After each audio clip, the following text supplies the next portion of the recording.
क्योंकि अभी तक इस दास पर कृपा की परमेश्वर कबीर जी ने, मेरे गुरुदेव जी ने।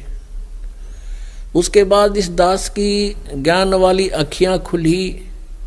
उन अखियों के आधार से इस दास ने देखा गीता जी का ज्ञान किसने दिया?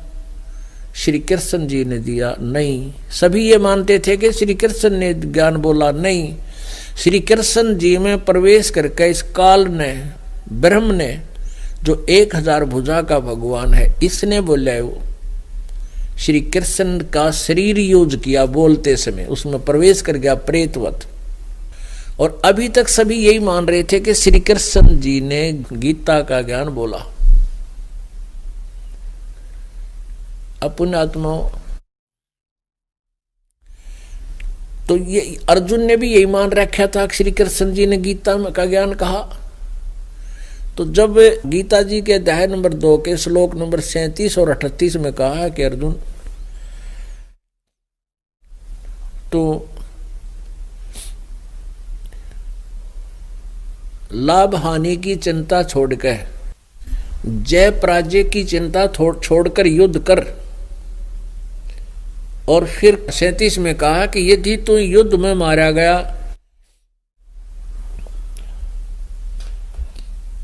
तो तू स्वर्ग को जाएगा,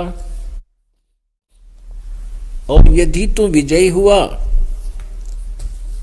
तो राज्य का सुख भोगेगा।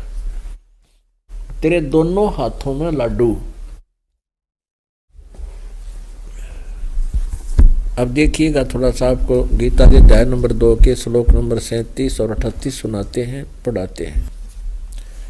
श्री मद भगवत गीता, गीता प्रेस गोरखपुर से प्रकाशित है, और जय दयाल गोविंद का इसके अनुवादक हैं। और गीता जी श्रीमद् भगवत गीता अध्याय नंबर 2 के श्लोक नंबर 37-38 आपको दिखाते हैं। ये देखिएगा, अध्याय नंबर 2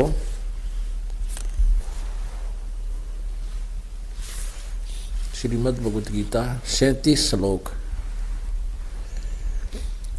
या तो तू युद्ध में मारा जाकर स्वर्ग को प्राप्त होगा, अथवा संग्राम में जीतकर पृथ्वी का राज्य भोगेगा। इस कारण से हे अर्जुन, युद्ध के लिए निश्चय ही खड़ा हो जा। 38 में क्या कहा है कि जय पराजय, लाभ हानि और सुख दुख को समान समझकर उसके बाद युद्ध के लिए तैयार हो जा। इस प्रकार युद्ध करने से पाप को नहीं प्राप्त होगा, यानी तुम्हारे कोई पाप नहीं लगेगा। अपने आत्माओं, श्लोक नंबर 37 में तो कह रहा है गीता ज्ञानदाता युग काल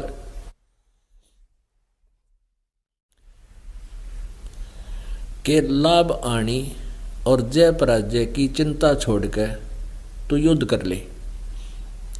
और तुरंत ही लाभ हानि बता रहा है कि यदि युद्ध में मारा गया तो स्वर्ग में जागा, और जीत गया तो राज्य का सुख भोगेगा। लाभ हानि तुरंत बताकर युद्ध करने के लिए कह रहा है। अरविंदों का लाभ हानि छोड़ कर युद्ध कर ले। अब पुण्यात्माओं, बगैर लाभ के कौन सिर फुड़वावे? किस लिए? किसके सिर में दर्द है लठ बजावे? युद्ध करे। अब यहां स्पष्ट किया है कि तुझे कोई पाप नहीं लगेगा, तो युद्ध कर ले। अब अर्जुन ने श्री कृष्ण यानी वो तो श्री कृष्ण ही मान रहे थे, यानी गीता ज्ञान दाता का आदेश मान के युद्ध किया। अब यहां स्पष्ट किया है कि तुझे कोई पाप नहीं लगेगा, तो युद्ध कर ले। अब अर्जुन ने श्री कृष्ण यानी वो तो श्री कृष्ण ही मान रहे थे, यानी गीता ज्ञान दाता का आदेश मान के युद्ध किया। युद्ध में पांडवों की विजय हुई, कौरवों का नाश हुआ। युधिष्ठिर को राज्य गद्दी मिल गई, पांडवों को राज्य मिल गया। कुछ दिनों के बाद युधिष्ठिर को बुरे बुरे सपने आने लगे। ऐसी भयंकर आकृतियां दिखाई दें जैसे सिर कटे हों व्यक्तियों के, और घर में प्रवेश कर रहे हैं, हाहाकार मची है। युधिष्ठिर को नींद आनी समाप्त होगी, भूख भी गई, आंखें फटी फटी सी रहती हैं। तो सभी चिंतित हुए, चारों पांडवों को पता चला, वो भी चिंतित हुए। और पांडवों का और यादवों के गुरुजी जो थे वो श्री कृष्ण जी थे, आध्यात्मिक गुरु। श्री कृष्ण जी के पास ये पांडव पहले गए थे। अब जहां ये स्टोरी छोड़ी है कि श्री कृष्ण जी के पास पांडव पहुंच गए जब उनके पैर में तीर लग गया था, अंतिम सांस गिने थे, यहाँ एक पॉइंट है, उसको क्लियर करने के लिए ये बैकग्राउंड फिर सुनानी पड़ेगी, आपको कथा सुनानी है। पुण्यात्माओं परमात्मा की कथा ये भाग्य वालों को मिला करती है। एक बच्चा अपने रोजगार के उद्देश्य को मध्य नजर रखते हुए, जिसने बीए करनी है 14 वर्ष लगातार पढ़ता है, एमए करता है यानी मास्टर करता है, बनता है, चाहे बीए करे चाहे बीकॉम करे या और एमबीबीएस करे, कुछ भी करे, तो वो लगभग 16 वर्ष तक 17 वर्ष तक उस पेट के लिए इतने मोटे मोटे ये पुस्तकें, 600-700 सब्जेक्ट, प्रैक्टिकल, दिन रात उनको स्टडी करता है। तब 2 रोटी का रोजगार का की आशा बनती है, मिला कि ना मिला तो बाद की बात है। और हमने भगवान पाना, आत्म कल्याण करवाना, इसके लिए तो हमने इन कथाओं को रह रह कर सुनना पड़ेगा, क्योंकि जब तक आप यहाँ से पार नहीं होते तब तक आप स्टूडेंट हैं। और स्टूडेंट का मूल उद्देश्य शिक्षा ग्रहण करना ही होता है। और जब परीक्षाएं भी होती हैं तो आप जी जो भक्ति कर रहे हो, इसके लिए ये कोर्स, ये ट्रेनिंग, ये सब्जेक्ट, ये सिलेबस आपने पूरा करना पड़ेगा, ये सुनना चाहिए। इससे आपके आत्मा में बहुत कुछ शक्ति होती है, चार्ज होती है आपकी आत्मा इस कथाओं से। तो इसलिए बैकग्राउंड यहाँ सुनानी पड़ रही है। तो जब युधिष्ठिर जी के ऊपर ये प्रेत आत्माएं हैवी होगी, जो युद्ध में मानस मारे थे, वो पाप उनके सिर पर बोलन लग गया, तब युधिष्ठिर को का बुरा हाल हो गया। वो गए श्री कृष्ण जी के पास द्वारका में, श्री कृष्ण जी को सब कथा बताई कि भैया को ऐसे ऐसे ये सौपन आ रहे हैं, ये घबराए रहते हैं, आंखें खुली खुली रहती हैं, जैसे कोई आपत्ति इनके ऊपर आने वाली है, इस तरह डर रहे हैं। तो कारण और समाधान बताइए प्रभु। पांडवों ने कहा, यानी चारुओं ने कहा, भीम, नकुल, सहदेव, अर्जुन ने। श्री कृष्ण जी ने कहा भी तुमने जो महाभारत में पाप करे हैं वो तुम्हें दुखदाई हो रहे हैं। जो महाभारत के युद्ध में तुमसे जो हत्याएं हुई हैं, हिंसा हुई हैं, वो दुख, वो पाप तुम्हें दुखी कर रहा है। इसका समाधान है एक अश्वमेघ यज्ञ करो। अश्वमेघ यज्ञ में आपने पूरी पृथ्वी के सभी साधु संत भक्तों को बुलाना है, पूरी पृथ्वी के जितने भी प्राणी हैं सबको भोजन कराने के लिए न्योता देना है। सभी ब्राह्मणों, ऋषियों, भक्तों को बुलाना है। और वहां पर एक 5 मुंह का पंचमुखी एक शंख रखा जाएगा, अलग से सुसज्जित स्टेज बनाकर एक आसन उसका अलग रख दिया जाएगा, उसके ऊपर एक शंख रखा जाएगा। आपने देखे होंगे ना, ये मंदिरा में बजा कर एक ऐसे लंबे लंबे गोल गोल से शंख होते हैं। वो किसी जीव होता है समुद्र में, उस समुद्र का, उस जीव का कवर होता है, ऊपर की बॉडी होती है, अंदर वो जीव होता है, वो मर जाता है तो उसको निकाल लेते हैं। उसमें थोड़ा सुराख कर कर फूंक मारते हैं, हवा से वो गूंज करता है। लेकिन ऐसा वो शंख, ऐसे 5 मुंह एक ही शंख के हों, ऐसा पंचमुखी शंख, और बगैर फूंक मारे, बगैर किसी आदमी के हैंडल किए वो अपने आप आवाज करेगा, अलग रखा। और वो कब आवाज करेगा? जब सभी भक्त, संत, ऋषि, महर्षि और स्वर्गलोक के देवता भी बुलाने हैं, वो भी भोजन करेंगे। तो सब भोजन खा लेंगे, तब वो शंख बजेगा और शंख अपने आप आवाज करेगा बहुत जोर की। शंख ने आवाज कर दी सबके भोजन करने के उपरांत, तो समझ लेना कि तुम्हारी यज्ञ पूर्ण होगी और तेरे भैया के तुम्हारे संकट दूर होंगे, कर्म कटेगा, यू तुम्हारे पाप कटेंगे, अन्यथा नहीं। अब उसमें ये अंडरस्टूड था कि इतना कुछ लोग बुलाने हैं, उनको खाना खिलाना है, तो लाखों करोड़ों का खर्च होना था। अब अर्जुन को वो बातें याद थी जो तुरंत गीता में बता रखी थी कि तू ऐसे युद्ध कर ले, तुम्हें कोई पाप नहीं लगेगा, तू तो निमित्त मात्र है, और तुम्हें कोई पाप नहीं लगेगा, ये तुमने मार रखे हैं, मैं काल हूं। अब अर्जुन के मन में धक्का लगा कि गीता जी का ज्ञान देते समय, युद्ध करवाते के लिए तो भगवान ने कहा था तुम्हें कोई पाप नहीं लगेंगे, और आज भगवान कह रहे हैं वो पाप तुम्हें लगेंगे। अब अर्जुन के मन में तो आई ये बात कि भगवान ने पूछते लूं कि उस दिन तो आप क्या कह रहे थे भाई आपको पाप नहीं लगेंगे, आज कह रहे हो ये बंदूक का पाप तुम्हें लग गया। पर उस समय वो चुप हो गया इस उद्देश्य से कि यदि मैं अब वाद विवाद करूंगा श्री कृष्ण जी से कि आपने युद्ध के समय क्या बताया था मुझे कि तुम्हें पाप नहीं लगेंगे, और आज आप कह रहे हो पाप लगे, तो भाई युधिष्ठिर ये सोचेगा मन में कि ये खर्च करना नहीं चाहते मेरे इलाज पर, ये मेरा ट्रीटमेंट करवा कर इसलिए प्रसन्न नहीं है कि खर्चा घना हो रहा है, और इसलिए वाद विवाद कर रहा है अर्जुन।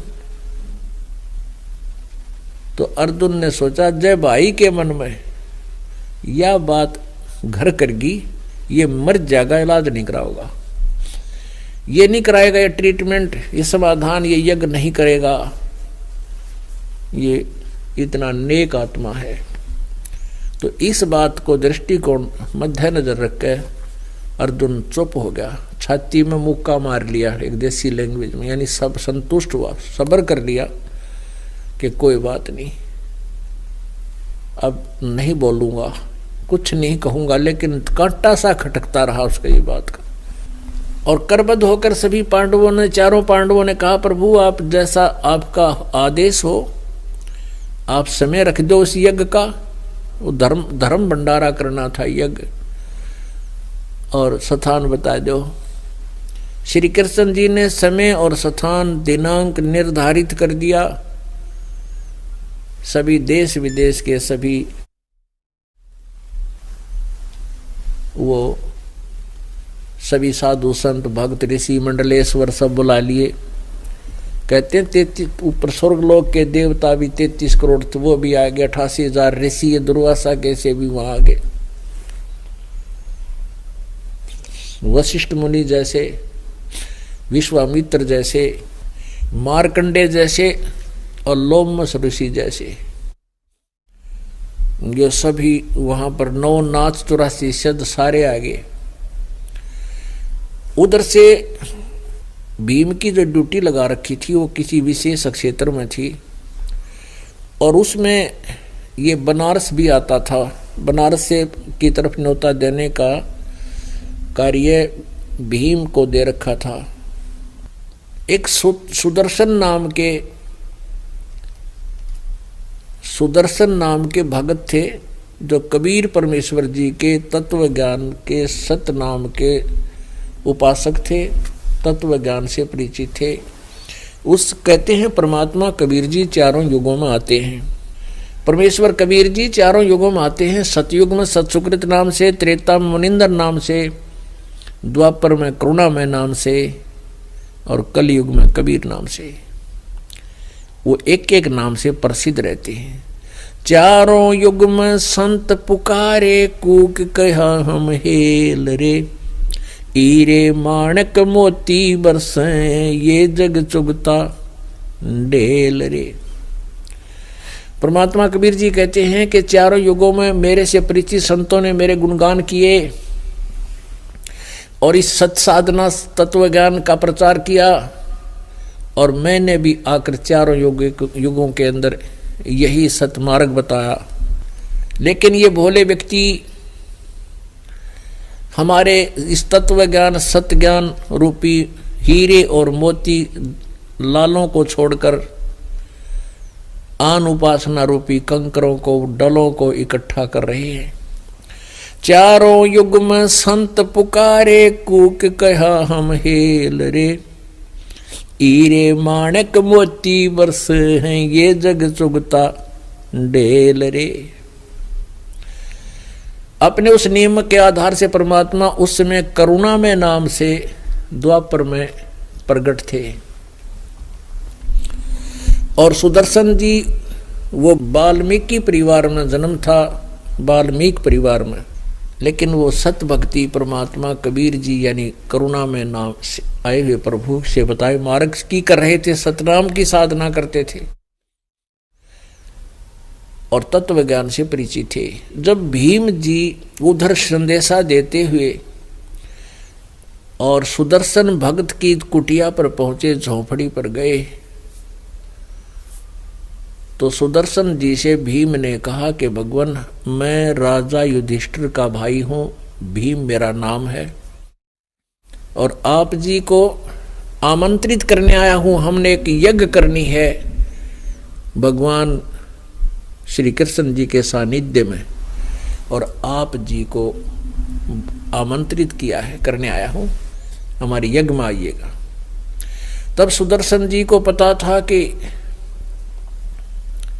इन्होंने कैसा जुल्म किया है, लाखों 18 करोड़ आदमियों को मार डाला, कत्लेआम कर दिया, राजा बनकर सुख भोग रहे हैं, इनका तो नरक में ठिकाना होगा। कहते हैं साध वही होता है जो कड़वी कड़वी कहे, साची कहे।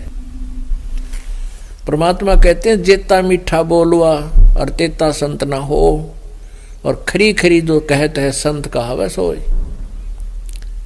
जो मीठा बोल कर दुनिया में लला रहा है वो कहता वो संत नहीं होता, और जो कति सच्ची सच्ची का खरी खरी सुनाओ भाई, गलती करो न धमका दे, संत कहावे सोए।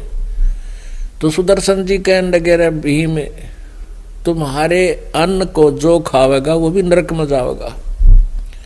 और भाई ऐसी गलती सुदर्शन को नहीं करे, तुमने लाखों बहन विधवा कर दी, वह तो रो रही हैं अपने कर्म, अपने पतियों को, उनके बच्चे बिलख रहे हैं माँ माँ करके, पिता कब आएंगे, फौज से कब आएंगे, और तुम मस्ती मार रहे हो, तुम्हारे तक कीड़े पड़ेंगे लंबे लंबे। तुम कहे कि इस राज न पाके और खुश हुए फिरते हो। अभी क्या तो स्टार्ट है तुम्हारा, ये जो आपत्ति तुम पर आई स्टार्ट है ये, तो अभी आगे देखना क्या होगा तुम्हारे साथ। और तुम्हारे अन्न को हम नहीं खाएंगे, अगर मुझे ले चलना है तो ऐसी ऐसी 100 अश्वमेघ यज्ञ का फल मुझे दे, संकल्प कर तब मैं तुम्हारे टूक तोड़ूं, जब रोटी खाऊंगा, नहीं तो मैं नरक में नहीं जाना चाहता। भीम भी पूरा गर्म मिजाज का पहलवान आदमी था, वो गुस्सा मान गया इस बात का कि ये एक 2 कौड़ी का आदमी हमारे को कहता कीड़े पड़ेंगे, नरक में जाएंगे। तो कहता बाबा जी जबान संभाल कर बात करना, मुझे मेरे भैया युधिष्ठिर और कृष्ण जी का, भगवान का मुझे डरना होता तो तेरी टीटी दाब दूं, मैं तुझे समाप्त कर देता। तो बोल कैसे रहा है, आना होता आना ना मत आइए, क्या तेरे बगैर हमारा यज्ञ नहीं पूर्ण होगा। और भाई उधर से ने बोला एक का मारूं था गदा 10 मरे थे, युद्ध जीता है को वैसे थोड़ा जीत लिया, अपनी ताकत से जीता है, ये है राज्य प्राप्त किया। अब साधु संत फिर गणे ना बोला करते, बोले को नहीं अपने सुदर्शन जी तो मौन साध गए, के बीच में काल बोल रहा है। और न्यू कहेगा भीम चला गया। अब उधर से क्या हुआ, वो निर्धारित समय आ गया, सारे 33 करोड़ देवता 88,000 सी और भाई सभी आगे हुए। अब सभी ने भोजन खा लिया, सभी ने आहार कर लिया, लेकिन शंख नहीं बजा। शंख नहीं बजा तो युधिष्ठिर जी चिंतित हुए और श्री कृष्ण जी के पास आए। श्री कृष्ण जी के पास आके युधिष्ठिर जी ने कहा कि भगवान, हमने बहुत पाप कर रखा है, शंख बजा नहीं, हमारी यज्ञ आपके विधान अनुसार पूर्ण नहीं हुई। तो श्री कृष्ण जी ने कहा, भाई शंख तो बजेगा, पर इस शंख को बजाने वाला अभी आया नहीं है इस मंडप में। अब युधिष्ठिर ने कहा कि भगवान, अब कौन है ये ऐसे मंडलेश्वर रहे, इन्होंने खाना खा लिया सबने, और ब्रह्मा विष्णु महेश भी गुप्त रूप में आगे वहां पर भोजन कर लिया, और आप जी ने भी भोजन खा लिया, श्री कृष्ण जी ने भी भोजन कर लिया। तो प्रभु अब कौन है जो और रह गया? अब श्री कृष्ण जी ने कहा कि भाई एक महापुरुष है इधर बनारस साइड में, तो उसको नहीं आमंत्रित किया। तो उन्होंने सभी ने कहा कि भीम की ड्यूटी थी उस साइड की, आमंत्रित करने की, न्योता देने की, उनसे पूछते हैं। भीम को बुलाया तो भीम ने से पूछा श्री कृष्ण जी ने और युधिष्ठिर जी ने कि भाई आप गए थे उधर, एक सुदर्शन नाम के सुपच, वाल्मीकि यानी सुपच कहते हैं, जैसे आजकल हरिजन कह देते हैं या शेड्यूल कास्ट बोल देते हैं, और उसमें जाति वाल्मीकि में उनका जन्म था, शेड्यूल कास्ट में, इसलिए सुपच बोलते थे। तो सुदर्शन जी नहीं आए, क्या कारण है? आपने संदेशा नहीं दिया। भीम ने कहा, जी संदेशा तो मैंने दिया था, पर वो तो कुबोल आदमी है, वो तो बहुत बुंडा बोला मेरे तो। क्या कहा भाई? श्री कृष्ण जी ने बोला, भाई क्या बोला वो? कि वो ऐसे ऐसे बोला कि तुम तो घोर अपराधी आदमी हो, तुम्हारे तो कीड़े पड़ेंगे, और तुम्हारे अन्न को वो खावेगा जिसने नरक में जाना हो, इतना पाप इकट्ठा कर रखा तुमने। तो अब श्री कृष्ण जी को पता था यूं भी घाटना गाली होगी कि उनके बकवास जिसने भी करी है। तो श्री कृष्ण जी ने कहा कि फिर आप क्या बोले? कि मैं नो बोला, जब मैंने श्री कृष्ण और युधिष्ठिर का डरना होता तो तेना घट दो हमें बाबा जी, और बोलिए मत, फालतू मत बोलना, और आना होता जी ना बेसिक मत आइए, तेरे बिना के हमारी यज्ञ पूर्ण ना होगी। आप जो हमारे साथ हैं, श्री कृष्ण जी से कहने लगा। श्री कृष्ण जी बोले कि भाई ठीक है, न्योता तेरा देना फर्ज था। उन्होंने क्या कमेंट्स करे वो भी सुनना तेरा फर्ज था, संतों के साथ ऐसे बकवाद नहीं करा करते, और तेने तो और पाप कमा लिए। और उस संत के एक बाल के समान भी ये 3 लोग नहीं है, वो इतनी शक्ति युक्त भक्त है। और जब तक वो नहीं आलेगा, थारा शंख नहीं बाजा, थारी और दुर्गति घनी होगी, क्योंकि संत के आत्मा दुखा दी तुमने। अब कहते मरता के नहीं करता, कांपन लग गया उस पहलवान कहे था अपने आप ने बोला जी, श्री कृष्ण कहने लगे मेरे साथ चलो, उसके चरणों में गिरो, 5 के 5। और भीम ने बताया कि उन्होंने कहा कि 100 यज्ञ का फल मुझे दो, जैसी तुम आज यज्ञ कर रहे हो ऐसी ऐसी 100 यज्ञ पहले लेकर रखी है, उसका संकल्प करो पुण्य मुझे, तब मैं चलूं। श्री कृष्ण जी कहने लगे चलो उस संत को बुला के लाते हैं, मैं भी साथ चलता हूँ सारे के लिए। 5 पांडव, 6 श्री कृष्ण भगवान रथ ले गए, चल पड़े। अब पहुंच गए वहां, 1 किलोमीटर दूर रथ रोक दिया और कहने लगा भाई रथवान ने कि तुम्हारा पीछे पीछे आंख लाइए इसने, हम आगे आगे चलते हैं। अब जब उधर से क्या हुआ कि उस सुदर्शन ने अपने गुरुदेव करुणा में उर्फ कबीर जी को कहा कि प्रभु ऐसे ऐसे वो पांडव आया था भीम, और ये बात होगी मारी, उसकी ये वार्ता हुई, मैंने ये सुना दी। भगवान बोले भाई सही कहा था ना, सच्ची कह दी, बिल्कुल सच कही बेटा, घबराता, बहुत अच्छा किया। अब परमात्मा कबीर जी ने बता दिया था, यानी करुणामय जी ने बता दिया था सुदर्शन जी को कि अभी नहीं वो फेराओगे, कि उनका संख तो बजना नहीं, वह सारे ड्रामेबाज इकट्ठे हो रहे, ऋषि में ऋषि नकली, उनकी भक्ति ठीक होना, वह किसके ये पूर्ण करेंगे, किसको सुख देंगे, वह फेर आऊंगे तेरे आगे हाथ जोड़न बेटा, और यह अपने तो काम बनेगा इनका। अब सुदर्शन जी ने सोचा, सुदर्शन ने वह फेर आवेंगे, फिर माथा चाटेंगे, और इस नरक में जाना पड़ गया भोजन पाने, तो वह बातें बिगड़ेगी, मेरी तो भक्ति नाश होगी। ये सोच के अपना कुटिया छोड़ के चला गया भ्रमण पे, महीना 2 महीना 6 महीने के लिए।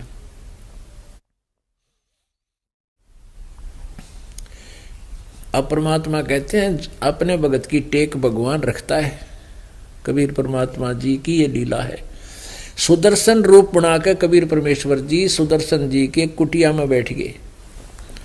उधर से वो 5 पांडव, छठे श्री कृष्ण भगवान, त्रिलोकी विष्णु जी अवतार, सतोगुण भगवान कृष्ण जी, वहां पहुंच गए नंगे पैरा, जूते धर दिए रथ में और नंगे पैरा चल रहे हैं। पुणात्मा जहां से भी वो चले थे, यानी दिल्ली से चले थे, और चाहे वो रथ में गए हैं और चाहे वो पैदल, जहां पैदल सफर किया, वो सारे ही गिने जाते हैं। वहां से लेकर वहां तक का जो समय, स्थान, कदम, वो सारे ही गिने जाते हैं। वहां तो नंगे पैर इसलिए जा रहे थे कि संत के मन में नून आ जाए, आज भी अंडी पाइक का है मेरे पास, रथ में बैठ कर वरना करो घोड़ा पे, तो संत थोड़ी थोड़ी बातों का जायजा लिया करते हैं, इसकी ये कहाँ इसका सतर है, ये कितना इसमें भगवान की भक्ति है। अब एक तो आदमी आवे है संत से मिलने के लिए, नो को सीधा मुँह उठाएं, और एक भगत आवेगा गुरु जी से दर्शन करने के लिए, 3 बजे दंडवत करेगा 20 फुट के अंदर अंदर। तो ये पता चलता है इसमें कितनी भगवान की भक्ति समा चुकी है, क्योंकि जिसमें जितनी भक्ति की कमाई का जो कीमत बढ़ती चली जाएगी, दबाव बनेगा, उतना ही प्राणी विनम्र हुआ करता है। जैसे सरसों होती है ना, सरसों जब तक इस फली में दाने नहीं होते, कच्ची सरसों होती है, फली भी होती है उसके, तो वो यूं खड़ी रहती है ऊपर को, और ज्यों ज्यों उसमें दाने बनते चले जाते हैं, उसकी कीमत बन जाती है, वो कीमती हो जाती है, बहुमूल्य बनती जाती है, तो वो इतनी वजनदार हो जाती है कि वो फलियां नीचे को झुक जाती हैं। और जब तक वो ऐसे खड़ी है, वो एक अन्य की कोई ना डांगर खाया कर उन्हें। तो ऐसे ही जिन भक्तों के अंदर, चाहे पूर्व जन्म की है या इस जन्म में जो सत साधना आप कर रहे हैं, उस कारण से जितनी भी भक्ति घनी बढ़ेगी, उसमें नम्रता घनी होया करे। और जब तक नम्रता नहीं आवेगी भगत में, भगवान निकट नहीं आता। ठीक है, वर्क डन, आपने जैसा किया वो अवश्य मिलता रहेगा। परमात्मा पाने के लिए लास्ट में ये फाइनल होता है मैच, कि उस समय इस भगत के जब यहाँ से मोक्ष होने का टाइम, यानी जब ये समझ लो उसके लक्षण हो गए, जिसमें आदिनी गणी हो जा, और आदिनी नहीं है तो वो फिर भगत नहीं है। तो परमात्मा श्री कृष्ण जी के अंदर पूर्व जन्म की भक्ति के कारण उसमें बहुत विनम्रता थी, इसलिए सतोगुण प्रधान बनाए गए थे। तो उन्होंने पहले से ये सोच लिया था, नीचे उतर लो भाई, संत के सामने ऐसे नहीं जाया जाएगा। और जूते निकाल कर रथ में रख दिए, आगे हाथ करबद्ध होकर के 5 चल पड़े, 6 के 6। जब श्री कृष्ण जी ऐसे हैं तो उनके साथियां तापा होना था, पीछे आ रहे थे, आगे भगवान बैठे हैं। वहां जाते ही श्री कृष्ण जी एकदम दंडवत प्रणाम किया। अब उन सब ने किया, वो पहलवान ने भी किया। फिर जब श्री कृष्ण, और फिर कहते मरता के नहीं करता, तो इतना विनम्र किए बिना भगवान सहारा नहीं देता। तो श्री कृष्ण जी को भगवान खड़े हुए सुदर्शन रूप में और कहने लगे, हे द्वारकाधीश, हे त्रिलोकीनाथ, इस गरीब के द्वार पर आज कैसे आए? मुझे क्यों शर्मिंदा करते हो भगवान? मुझे क्यों शर्मिंदा करते हो? मुझे क्यों प्रणाम कर रहे हो? आप तो राजा हो, महाराजा हो, आप तो भगवान हो। इस तरह कह के उनको उठाया। तो श्री कृष्ण जी ने प्रार्थना की, भगवान हम आपके पास एक अर्ज लेकर आए हैं। ये पांचों पांडव हैं, मैं श्री कृष्ण, मैं कृष्ण हूँ, और इन्होंने एक यज्ञ किया है। प्रभु आप बिना वो विफल है। आप इनकी यज्ञ में कृपा करो, वहाँ चलिएगा, पधारिएगा। तो सुदर्शन ही कहूँ मैं यहाँ, क्योंकि सुदर्शन को क्रेडिट दिया था परमात्मा ने। तो सुदर्शन कहने लगे, सुदर्शन जी ने कहा कि मैंने इस भक्त को, वो पहलवान की तरफ इशारा किया, भीम की तरफ, इसके सामने कंडीशन रखी थी, वह कंडीशन पूरी करो मेरी तो मैं चलूंगा। क्या कंडीशन थी? कि 100 अश्वमेघ, 100 यज्ञ जो तुम कर रहे हो, ऐसी ऐसी 100 यज्ञ का फल मुझे दो, तब मैं तुम्हारे यहाँ चलूं। तो श्री कृष्ण जी ने कहा, हे प्रभु आपकी ही वाणी है, आप ही का आदेश है। कबीर परमेश्वर जी चारों युगों में आए हैं, और चारों युगों में इन्होंने इस अमृत वाणी को बोला है। सच्चिदानंद घन ब्रह्म की वाणी चारों युगों में बोली अपने यथार्थ ज्ञान को। तो उस वाणी के वहां श्री कृष्ण जी ने बोलकर सुनाया कि आप ही की वाणी है कि संत मिलन को चालिए तज माया अभिमान, और जो जो कदम आगे रखे ओहे यज्ञ समान। ये परमात्मा, हम आप अंतर्यामी हैं, हमें देख सकते हो। आज ये पांचों पांडव और ये कृष्ण, इनका तो काम अड़ रहा है, इनमें तो करड़ इब कती नहीं, अभिमान नहीं है। और आप मुझे जानते हो, मैं हमारे अंदर इतना कोई दोष पहले ही नहीं था। संत मिलन को चालिए तज माया अभिमान, और जो भी कदम फिर आगे को रखे, संत मिलने के लिए जो कदम रख रहे हो, एक कदम, एक स्टेप, कहते हैं एक यज्ञ समान। तो वहां से लेकर यहाँ तक, दिल्ली से लेकर और बनारस तक, काशी तक जितने भी कदम हैं, ये आप ही के आदेश अनुसार हम आपको मिलने आए हैं। हमारे यज्ञ हो गए, इनमें से 100 आप रख लो, बाकी हम दीनों की झोली में डाल दो। इतना आधीनी वचन सुनकर कहते हैं साधु भूखा भाओगा, धन का भूखा ना। तो इसलिए परमात्मा ने कहा भाई ठीक है, यही देखना चाहते थे। जब तक इतने विनम्र हम नहीं बोलेंगे, हमारे काम ना सरें, इनसे हमने हर तरह से सोचना है, हर तरह से अपने इन उदाहरणों से, इन गाइडलाइंस के आधार पर हमने अपने भक्ति जीवन को सुचारू करना है। भगवान का लाभ लेने के लिए कैसी कैसी प्रक्रिया हमने अपनानी है, वह सारी करनी पड़ेंगी। तो परमात्मा बोले वह चल ठीक है, चलते हैं।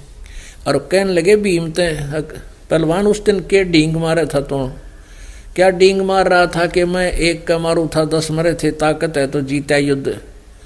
उस दिन तू जिस तालाब में नहा का आया था, उस दिन सवेरे स्नान किया था उसने, भीम ने। कहते जिस तालाब में तू स्नान करके आया था, तेरे पैर भी ना टिके थे जमीन पे, इतना जल था उसमें। हाँ जी, वो बताऊं क्या है? क्या है वो? कुंभकर्ण। क्या ये ऊपर का कटोरा है सिर का, या खोपड़ी बोलना है, इस शरीर का, इस सिर के ऊपर एक ये अलग से एक हिस्सा है। ये डॉक्टर देखे हुए हैं, कई बार इसको बिल्कुल उतार देते हैं अलग से, या खोपड़ी सी न्यारी कवर सा है, टोपी सी, या इतनी अलग उतर जाती है। कहते हैं यो उस कुंभकर्ण का यो खोपड़ा पड़ा था यहाँ पर आके, ये बंदर घसीट ले आए थे उड़त, और यो पड़ा इसमें, और यो खोपड़ा जो पड़ा है ना, इसमें पानी भरा वर्षा का। तेरे पा भी ना टेके, तू क्या गा पहलवानों के सामने, तेरे तो बड़े बड़े बलवान होकर चले गए, नालायक तू भक्ति बिना क्या बुनियाद है तेरी। यानी ये समझाना चाहो थे। भीम ने सोचा रे तेरा गजब हो, उसकी खोपड़ी मेरा पा बिना टेके थे, वो कितना तगड़ा बलवान व्यक्ति होगा, कितनी ताकतवर होगा। तो परमात्मा ने पहले तो उसकी वह फड़क काटी कि तो अभिमान में अपने बड़ा भांगे ताकतवर ना मान रहा हो। उसके बाद फिर परमात्मा कबीर देव यानी सुदर्शन जी रूप में विराजमान ने कहा कि भीम जी ये मेरी सुमरनी देना उठाकर, सुमरनी या माला वह खुट्टी का टंगरी थी।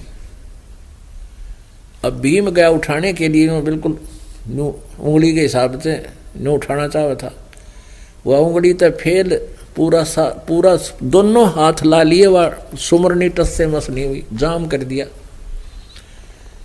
अब खिसियाना सा हो गया। परमात्मा बोले रे पहलवान तू न्यू क्या था मैं ये कर दूं, और यह जो ना तो तेरे पे माला ना उतरी, पसीना हो गया, एक लोखड़ा हो गया। परमात्मा ने ऐसे किया था नो, वैसे ही वो अपने आप उठ कर माला खुट्टी पर उस मालिक के हाथ में आ गई। अब ये दिखाना था उनको कि मैं भाई मेरा सुपथ सुदर्शन ना समझा। अब उनका दिल डांटना था कि यो भगत भी सही है पाओगा जब इतनी पावर भी रखता है।